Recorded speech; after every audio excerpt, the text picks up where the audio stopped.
bismillahi rahmaani rahiim barke borom taa asalaamaaleykum mbokk taalibe bi mbokk jullit mbokk fi ñëw nag dëkk bu tedd bii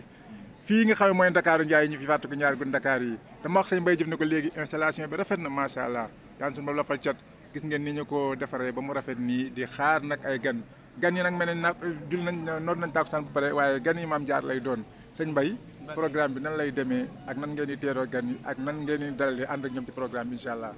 jërëjëf sëñ Babacar Ka ñu ngi lay nuyu di nuyu bokki taalibe yëpp te di leen ziyaara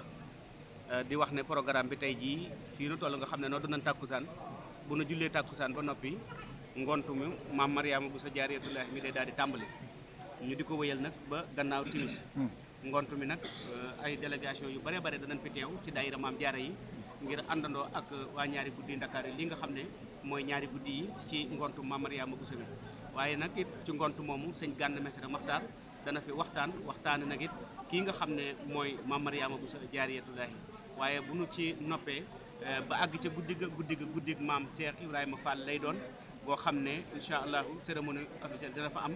boo xam ne sëñ maam Thierno Mbacke ibnu Cheikh Mouhamadoul Mountakha moom moo koy jiite waaye bu nu ca noppee it incha allahu cérémonie bi sikrullahi bi day daal di continuer ci guddi gi ba guddi gi sori lool waaye nag bu nu ca noppee incha allahu kuréelu xasida yi day wëyal ndax dañ koy fanaane ci njàngum xasida ci njàngum kuréel ba bët set wecc incha allah waaye sëñ Babacar bu nu xëyee nag ci samedi jë ci la ñuy amal dox bi nga xam ne mooy doxub sant yàlla di ko tàmbalee foofu ci wetu Camp Diel Diop ñëw ak moom ba fii ci Masalik ci njàngum xasida ci ñeenti xasida yi sëñ Tuubaa yu màgg yu tedd yi muy Jazbul Xuloob Mawaahibu Naafi Muxaddimaatul Amdah ak Mimiya ñu àndandoo nag dengoo di ko jàng ba ak si fii ci Masalikul Jinaan bu nu ñëwee nag sunu kilifa la daal di ñuy teeru muy sëñ maam Thierno des na fi tamit def amal ab discours boo xam ne bu am solo lay doon jërëjëf macha allah macha allah macha allah. kon mbokki taalibe Mbaye Diouf moo doon wax loolu di woote ñëpp bu ko kenn woote ko dégg na nga ñëw li si des dinañu ko dégtal incha allah.